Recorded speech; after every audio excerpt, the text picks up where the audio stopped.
Hello guys, j'espère que vous vous portez bien. Sinon, moi ça va. Et aujourd'hui avec vous, on va démystifier les idées principales du livre intitulé Père riche, Père pauvre. Donc si vous êtes nouveau, je m'appelle Mani Mustafa Hassan. Sur cette chaîne, je parle de l'entrepreneuriat, du business, du développement personnel et de comment gagner de l'argent sur Internet. Alors si ce type de contenu t'intéresse, n'hésite pas de t'abonner à la chaîne, d'activer la cloche de notification pour ne pas rater les belles vidéos qui passent par là chaque semaine. Aussi, si tu es encore plus sympa, si tu es encore plus gentil, laissez-moi un gros pouce bleu. Ça ne te coûte rien, mais moi, ça me fait plaisir et ça me permet de savoir que tu aimes mon contenu et que tu apprécies ce que je fais. Donc, si tu as fini de faire tout ça, on est parti.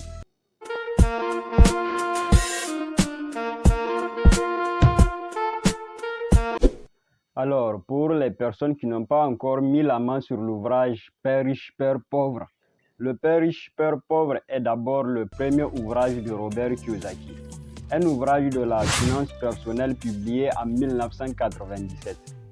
Ce livre nous raconte l'histoire de Robert Kiyosaki, un homme d'affaires qui est parti à la quête de la liberté financière et qui a réussi. Dans ce livre, Kiyosaki nous dit qu'il a deux pères, l'un riche et l'autre pauvre. L'un était très instruit, il était très intelligent. Il est titulaire d'un doctorat et avait complété 4 années d'études postdoctorales en moins de 2 ans. Il fréquenta ensuite l'université de Stanford, l'université de Chicago, l'université Northwestern pour y faire d'autres études supérieures, entièrement défrayées grâce aux bourses qu'il mérita. L'autre père, quant à lui, n'a même pas terminé sa 8e année. Ces deux pères eurent du succès dans leur carrière, travaillant dur toute leur vie et gagnèrent tous les deux des revenus substantiels. Cependant, l'un d'eux éprouvera des difficultés financières pendant presque toute sa vie, pendant presque toute son existence. L'autre, quant à lui, devint l'un des hommes les plus riches d'Hawaï. L'un mourut le gain des dizaines de millions de dollars à sa famille, aux organismes de charité et à son église. L'autre laissa des dettes à rembourser. D'après Kiyosaki, ces deux pères étaient solides, charismatiques. Ils croyaient fermement dans l'éducation, mais ils ne lui recommandent pas le même programme d'études. Dans ce livre, Robert Kiyosaki nous exposera les différents points de vue de ces deux pères en ce qui a trait à l'argent. Comme nous le savons tous, la plupart des temps, les gens se contentent uniquement du système scolaire pour tout ce qui a trait à l'éducation. Cependant, nous savons très bien que l'école ne nous éduque pas sur l'intelligence financière.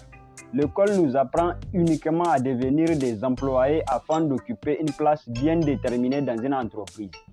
L'éducation financière nous est généralement enseignée par notre cercle familial.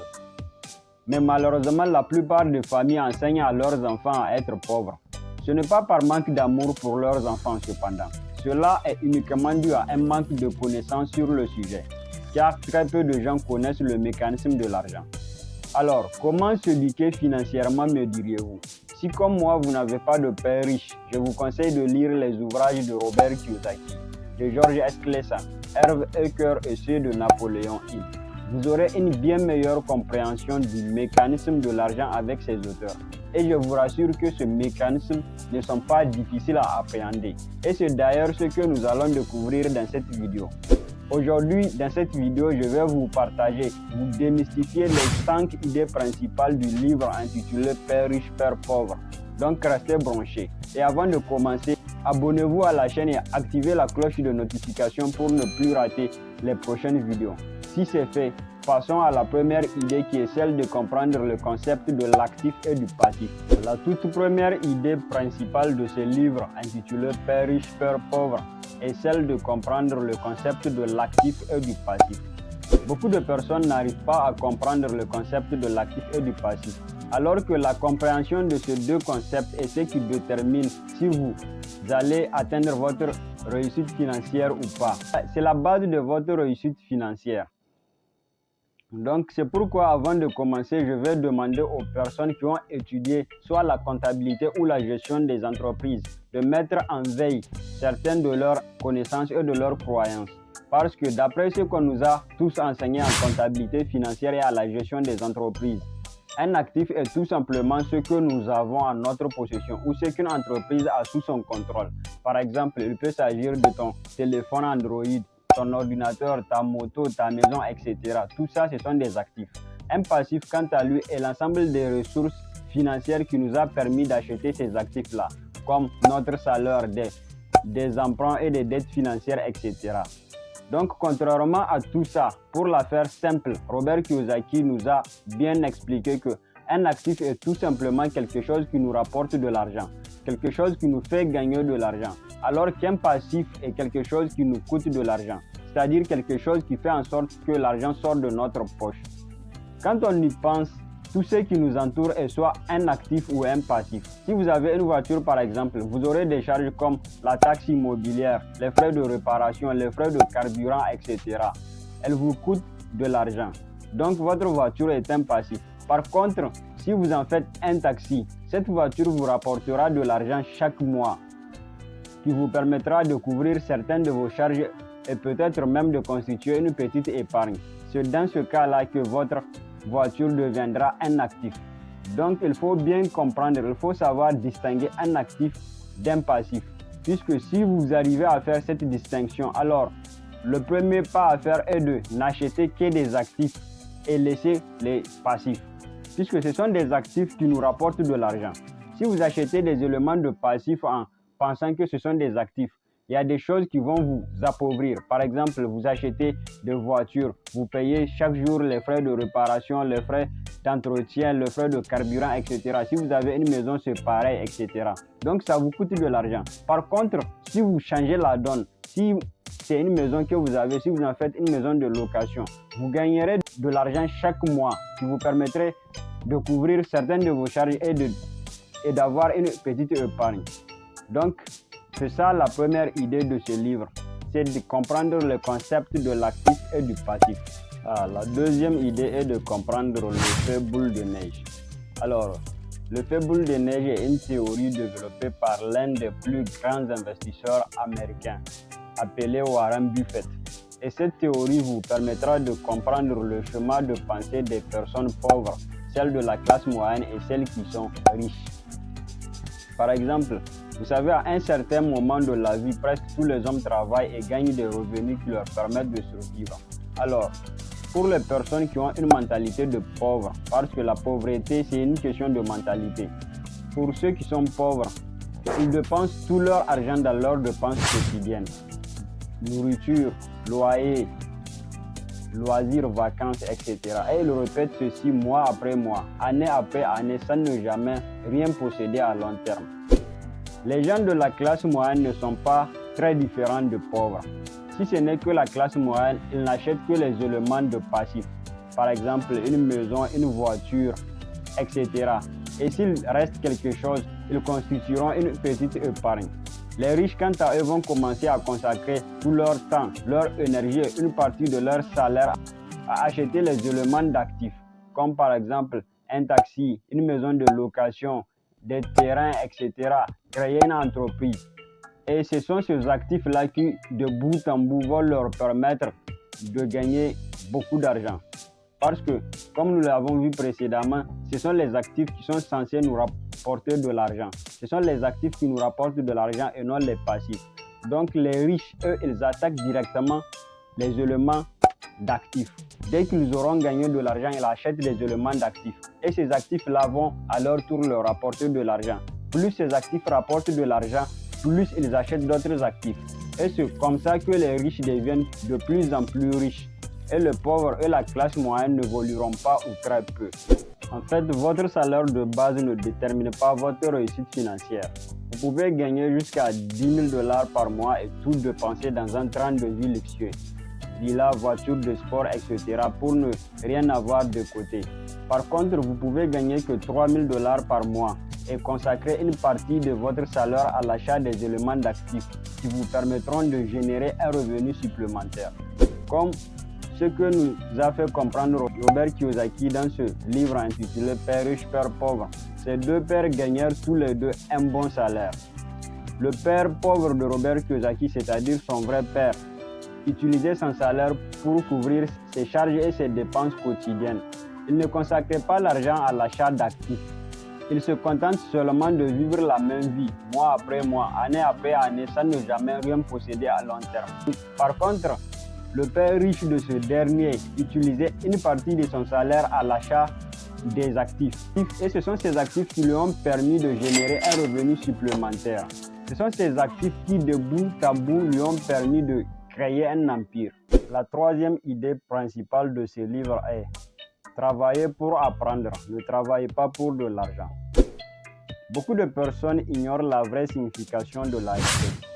D'après Robert Kiyosaki, dans son livre intitulé Un guide pour investir, la richesse n'est pas la somme d'argent que nous avons, c'est plutôt la somme d'argent que nous pouvons générer, que nous pouvons garder sur plusieurs générations.